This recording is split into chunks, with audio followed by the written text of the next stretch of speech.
এখানে ছোটরা আগে এসে ক্রিকেট খেলছিল, আমরা আসার আগে ওরা চলে এসেছে, এখন আমরা খেলবো কিভাবে? তখন ওরা যে বলে তোরা এখানে খেলতে পারবি না। তখন ছোটরা বলে আমরা এখানে আগে এসেছি তাই আমরা আগে খেলবো। তখন বড়রা বলে বেশি কথা বললে কানে নিচে দুটো মেরে দেবো। তখন পাশে জন বলে তোরা এখানে খেলতে পারবি, কিন্তু একটা শর্ত আছে। তখন ছোটরা বলে কি শর্ত? আমাদের সাথে খেলে যদি আমাদের হারাতে পারিস তাহলে তোরা খেলতে পারবি।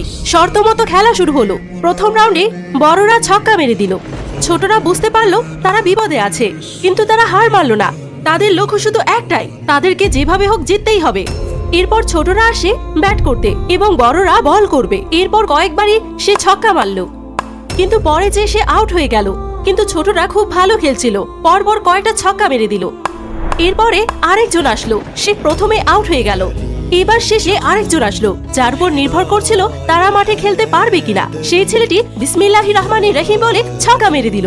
অবশেষে ছোট ছেলেরা জিতে গেল। তো বন্ধুরা, ভিডিওটি যদি ভালো লেগে থাকে অবশ্যই চ্যানেলটি সাবস্ক্রাইব করবেন।